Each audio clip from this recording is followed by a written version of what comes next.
possibly the most embarrassing thing I've done on television. I will go quite far down if I think there's a laugh in it. Hello, I'm Kerry Godliman, and this is my ultimate Taskmaster episode. My memory's appalling. Some of it I couldn't even remember. Thank God for telly, it recorded it.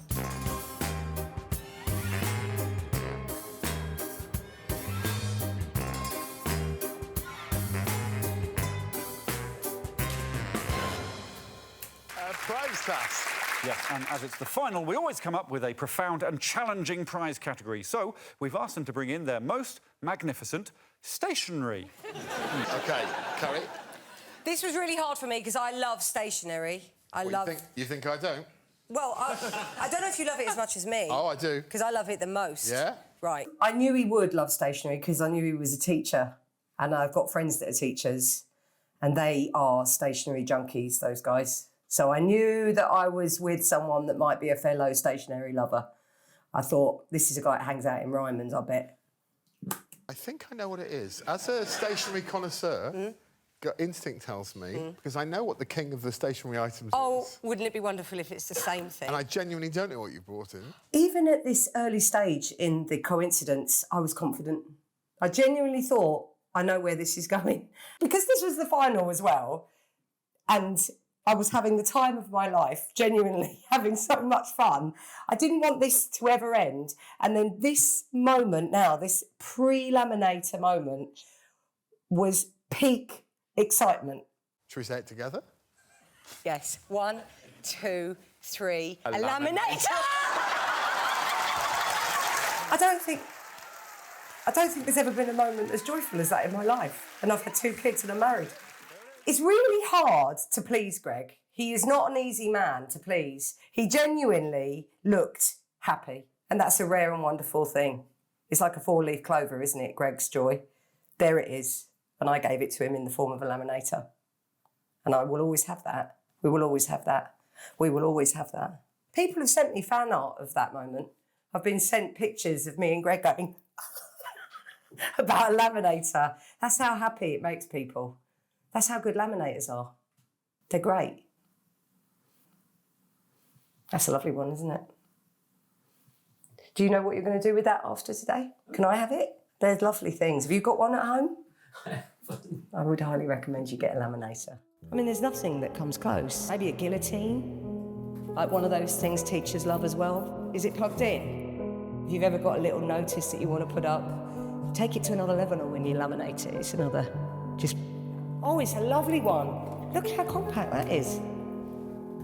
It's a lovely one. I think there are other people in that room that are excited by stationery as well. There's loads of us out there. Some are better than others, and this is a lovely one. It's very compact. Statistically, definitely, there are people in that room that are stationery lovers. Because if it's just on paper, it would suggest that you don't mean what you say. It's more authoritative. If you laminate it, you really mean what you're saying. You're committing to that, aren't you? Yeah. Goes without saying, my new best friend, the laminating queen, 5 fat points. There we go. I knew I was going to get those points. I knew it. And by that stage, I needed them. I need every point because it was the final and I knew it was close. And I was like, this could be the tipper. And it was, I think. I was amazed at how much Rod was prepared to throw the prize task points. Because those prize task points, they're juicy little babies right at the top of the show.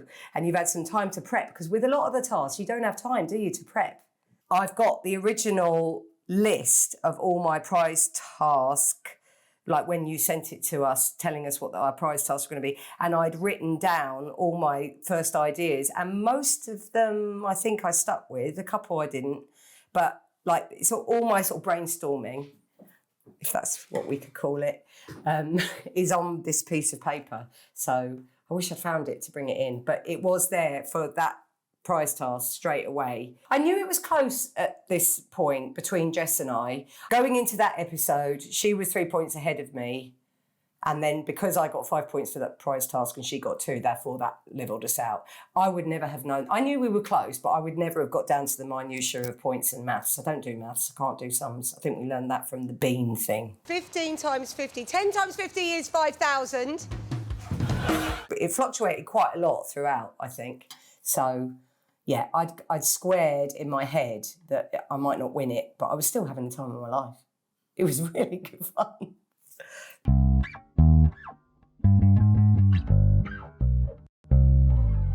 You ready? OK, it's just up here somewhere. This is good. There we go. That's clever, isn't it? Yeah. Even Rod looked happy with that. And he's hard to please.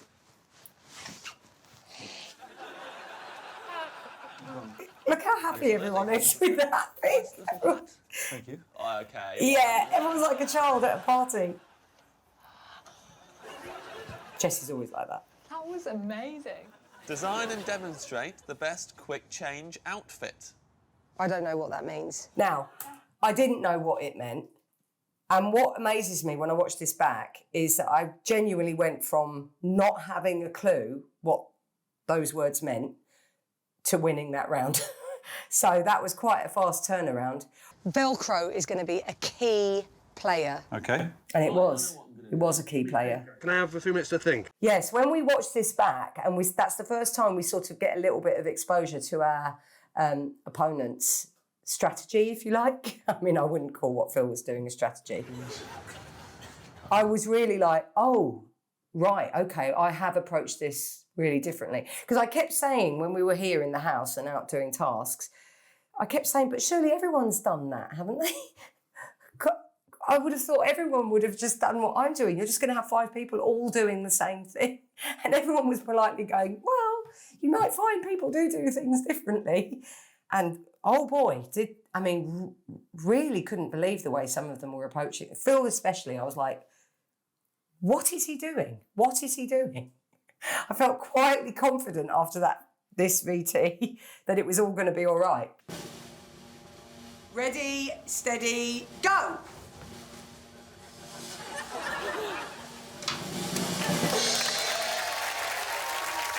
That's it. Genuinely proud of that. Proud of both outfits. Neither was a compromise. Love the chef hat. Really love the chef hat to cover the fascinator. So good. I wanted it to have that magician's assistant sort of look. So I knew it was going to have that sort of fascinator and the glam dress. And then really it was a question of putting whatever on top of it. I think maybe there was a slight feeling of Chippendales or like the Full Monty. If you put a workman like outfit that covers up. I mean, of course, there were lots of trades. I think there was a builder, a chef, and a farmer. That's 3 very different trades, but they are covering the glamour that is underneath. I mean, I don't know what to say other than it was absolutely perfect. Absolutely spot on. Bewilderment. Just the bewilderment. I mean, you could have saved yourself a lot of time, I imagine, just by wearing a bikini and pulling your bottoms off. Yeah, I mean, that was insane. What was going on there? I think what Rod did, which is not what I did, is that he approached it with a view to being original or funny or clever or sort of subverting things and doing it that way. And I admire that, but I just didn't have it in my toolbox. I was just like, do you know what? I'm literally going to do the opposite. I'm going to do it with the first thing that comes into my head. So sometimes when he approached it his way, he came out with brilliant things. Having the water fountain coming out of Alex's arse.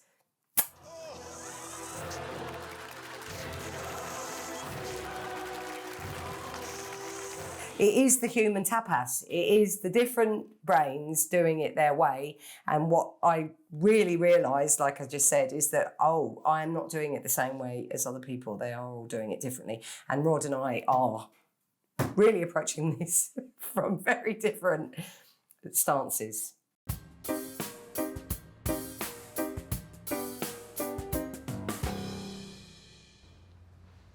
Hello, James. Oh, don't touch that. Well, you can if you want, I suppose. James not saying hello to Alex is one of my favourite things about this series. It was the gift that just kept giving, as well as Phil's genitals. Dramatically alter your appearance. Most dramatic alteration wins. You may start altering your appearance when you are inside the lift. And the doors have closed. I don't like lifts. You must stop altering your appearance when the doors open again. That's a good way of timing it. Fair way. I chose to revisit this particular one because obviously this one didn't go very well for me. Again, based on counting, just counting. I just mistimed it because I don't seem to be able to understand time and counting. And I just feel like as a therapy exercise, we need to revisit this and I need to get closure with it. What do I press? G. You did say that. Sorry. 1, 2, 3. Why am I going that slowly? 5. What's wrong with me? I think I was thinking 1 elephant, 2 elephant, but there were more than 1 elephant between each of the numbers. I don't know what I thought. I thought I'd bend time. 7, 8, 9, 10. No. I'm not ready. Not ready. 20 seconds. Would you mind stepping out the lift? That wasn't 20 seconds.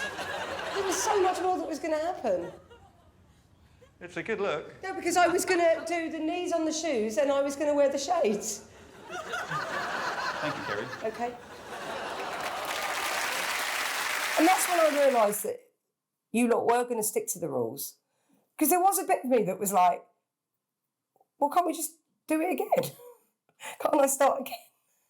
Can't I complete what I started? And when the answer was a solid no, I was like, but it's telly, we're making it up. Can't we do another take? No, it would appear not. I was so excited about that one. Yeah. So who was your final character going to be? I was just meant to be dramatically different. Are you trying to... I don't like this. Where are we going with it? Where are we going? I'm just wondering what you thought your final character... Who you thought your final character might be? The task wasn't to become a character. The task was just... Correct. Change No, I know. What's your problem with this, Greg? I haven't got a problem. I'm just asking... Imagine if you were a foot shorter. How dramatically... You'd be nothing. Also, I did look dramatically more so than these two.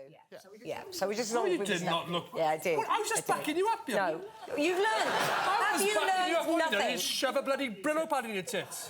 It's James's reaction that still to this day irritates the crap out of me. Just at the word tits. And he laid his cards out drawing tits at the beginning. It's like, what's with you and tits? All of his reaction is unbelievable, just at the mention of tits. You need to learn not to help people, because we always stab you in the back. You do? Yeah, it was a bit tense, that little bicker between Rod and I, but I did feel like he needed to understand that we were competing against one another. So him attempting to help me was patronising.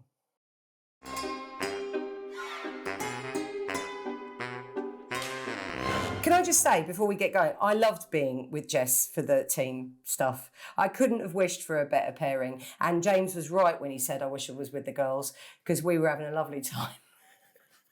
And I could see that he was having a nightmare with Rod, because their brains were just like not Tetrising together, whereas mine and Jess's clicked rather well, and we just had fun building dens and doing character dress-ups and just having a laugh. So, yeah, and this was one of my favourite tasks. Ooh. Oh, this is just... I still don't know why me and Jess haven't had 6 seasons of this soap opera. Oh, hello. And it was better than The Boys, and I stand by that to this day. It is on ribbons. Oh! Write and perform the most suspenseful soap opera. Lovely joke. Mine, in my head, Phil's pregnant. Yeah, OK. Does he keep it? Straight away, Rod isn't a team player, is he? He's just telling them what to do. And you can see that the other two... Well, Phil, you can't tell anything. But James, you can slightly tell, is like, oh, is this a democracy or a dictatorship? What's happening? I still think this is one of the best television shows on television. I know he's in there, Donna! How'd you find me? Google that! They laughed over it, you see, but got to listen. I remember when we watched it back thinking, this script is very good. Straight to the fight. Lovely fight.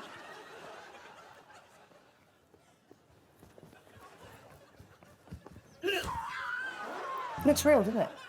She didn't... I love that line. He's the best I ever had. Asthma pump, where did that come from? Genius. Her Donna is asthmatic. Jess has written shows.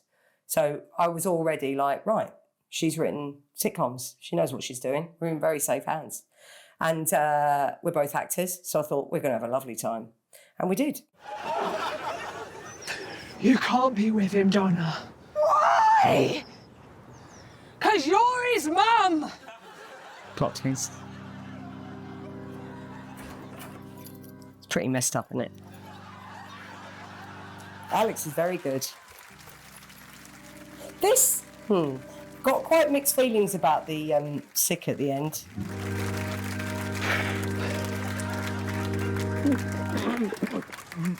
Because it's gross. It really is possibly the most embarrassing thing I've done on television. It wasn't a projectile one. It was a one because I think I hadn't fully committed to it. And I think I seem to remember, and this could be a false memory, I seem to remember it was like, oh, let's just try it. And if it doesn't work, we won't use it. And I thought, you won't use it. And they used it. Which has happened a few times when you do comedy things. You just think, oh, I'll offer you loads of things and you'll just make me look good, yeah? And they were like, sure.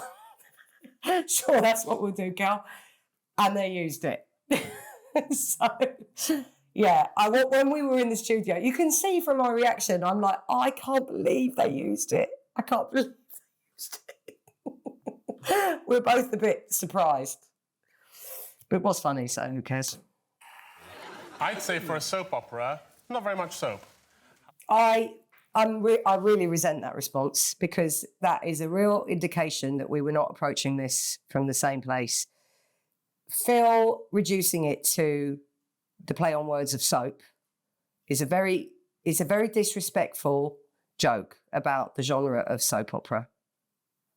And I think me and Jess came to that task with the right level of respect. Theirs is sci-fi. Theirs is sci-fi. They got Phil pregnant. Ours is a soap opera. I grew up watching EastEnders and Coronation Street, and I know how soap operas work. Phil doesn't clearly respect the genre. I don't think that's nice and right. So you can see that I'm just sitting on my fury. Exciting ending to an episode, leaving the audience in suspense and anxious not to miss the next episode. We did that. OK. They didn't do that. They didn't do that. They subverted it, and we stuck to the brief. But the main reason I'm going to give the boys one more point is because... Unbelievable. Unbelievable. Is because everybody has got a feeling. I mean, that's not a reason, isn't it? That's what I mean about the whims of Greg.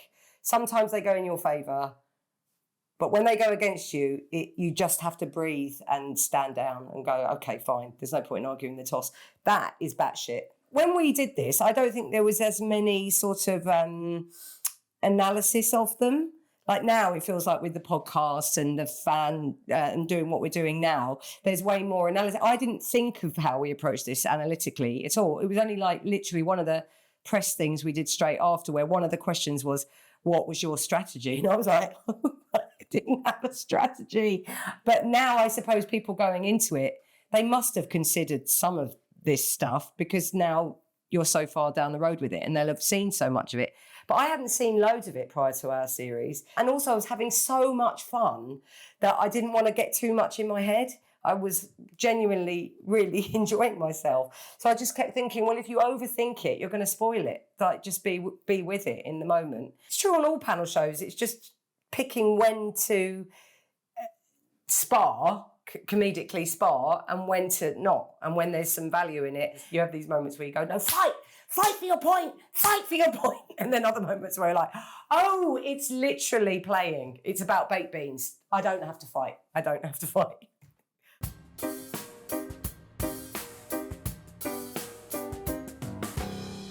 Walk over and hit that drum in exactly 9.58 seconds. Also, there are 2 bonus points for the person with the most magnificent walk. I think I chose this partly because of the funny walk and what's not to love about a funny walk. And some of our other live tasks were just chaos. And this one, apart from Jeff falling off the stage, which was chaotic, but it's quite orderly. Like, we're not literally having a sort of breakdown. Like, there's one of mine where I got disqualified because I lost my mind. The 4 who are not walking are going to be blindfolded in case they get hints on what is most magnificent. James, you're first. We're going left to right. Me first. Come on, James. Does anyone have any questions? What happens if we fall off the stage? Oh, you don't need to walk blindfolded. You should be all right. Ha ha ha, Kerry, what a stupid question. Is it? We know what happened, don't we? It was right, it was a genuine question. And everyone laughing at me because, what a stupid question, Kerry. And it was like, excuse me, it wasn't clear. And it's on camera. Forever. Good luck, Jess.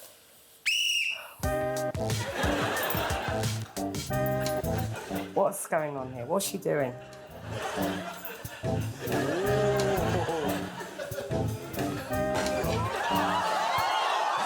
Oh, man. That was quite shocking to hear it, because obviously we couldn't see it. I've seen it since. But it was a bit shocking to hear that something bad had happened and not know what it was and not know the extent of how bad it was. Because actually, she was all right. Like, she'd sort of slightly, but she was all right.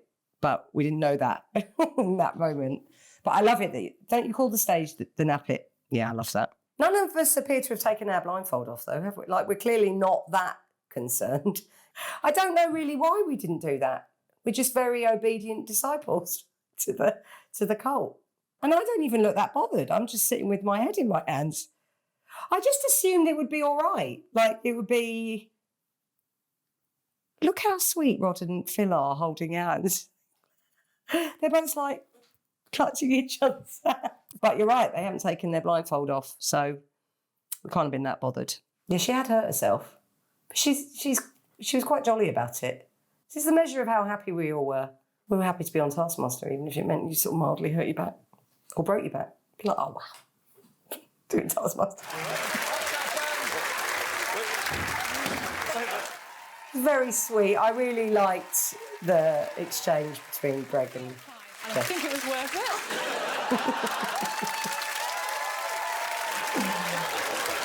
Please tell me you fell off. That's very good. She has set the bar pretty high. Kerry Godliman, please remove your blindfold. Unless you're going to set yourself on fire, you're not going to win. Please walk on the whistle. 1, 2, Counting seems to be an issue again. 5, 6, 7, 8, 9.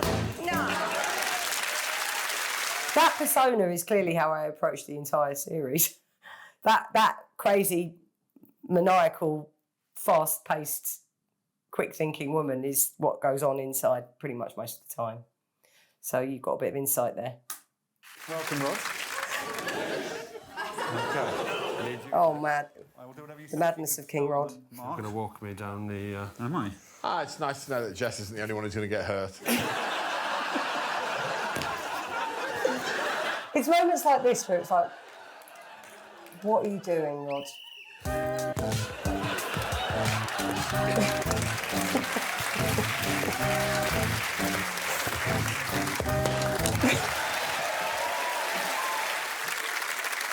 Come down here with that notes to the final scores.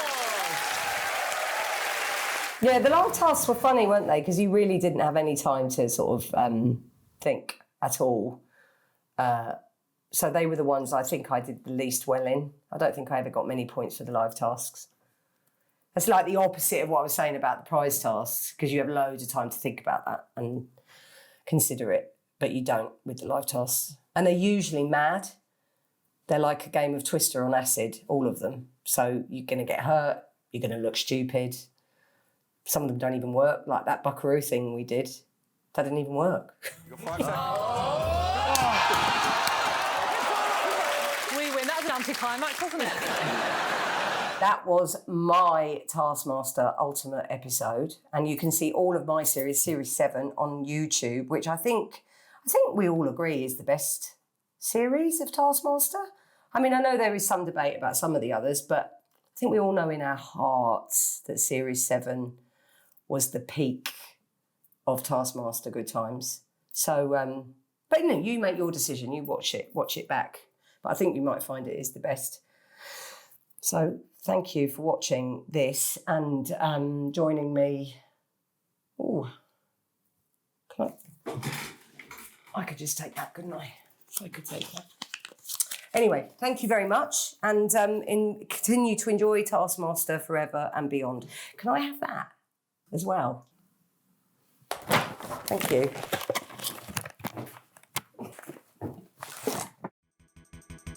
For more Taskmaster, subscribe now.